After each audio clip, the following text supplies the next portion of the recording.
你那边的工作结束了？彻底结束了。你等我看一下签证和工作表。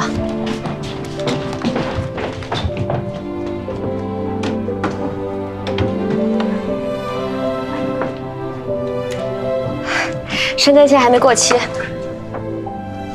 连上周末能再休2天，一共休4天。周3白天到上海就行。好，我知道了，一会儿给你订票。晚安，你那儿的晚安。晚安。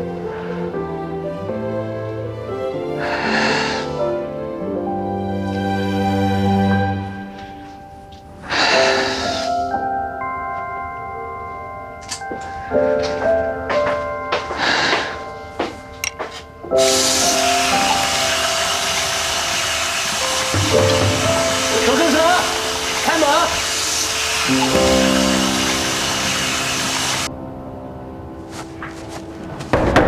周生成，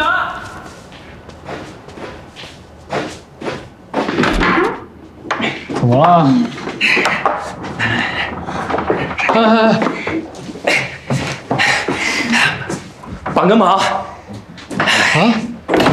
你喝醉了，周生我辰，也不知道他的心事住哪一家酒店，真把他送到这里来。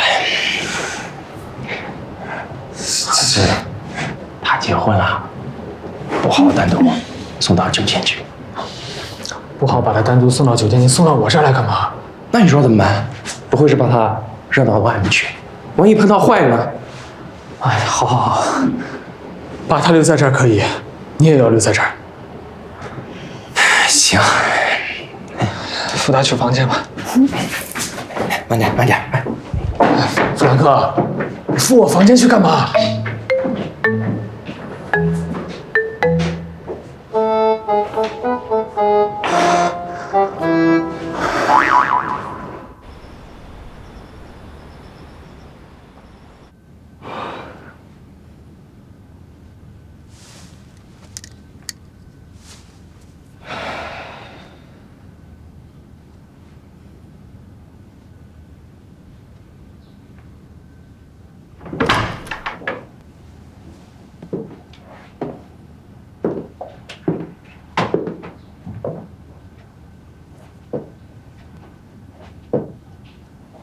谢谢。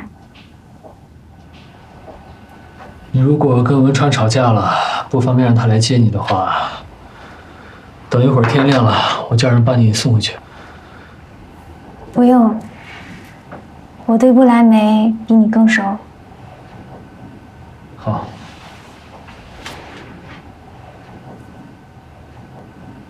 你订婚的事，我一直想道歉，没想到被那场意外打乱了你们的节奏。没关系。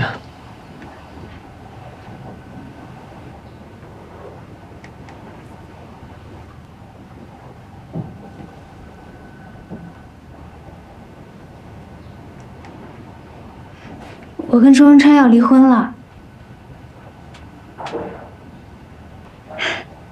当初太冲动，2个人都没想好，造成了一场闹剧。我怕我爸妈受不了，尤其是你妈还那么爱面子，决定先签协议，1年后再找个借口公开。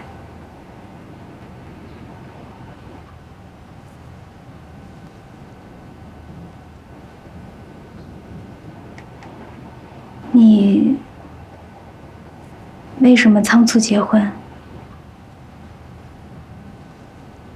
我并没有仓促，我只是在合适的时间做自己想做的事情。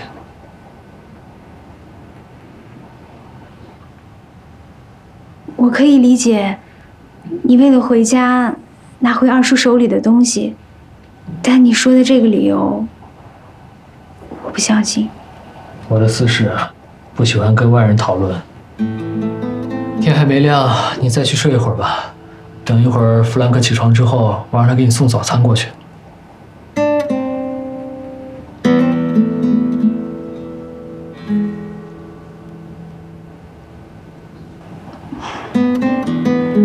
你过去对婚姻的态度一直很慎重，考虑的多。你还说过，自己对婚姻没什么诉求，有朝一日结婚，都是为了家里人。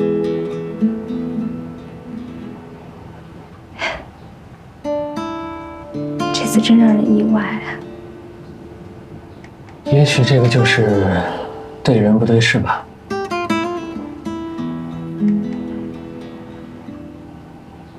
你还有事吗？没事的话，我就继续工作了。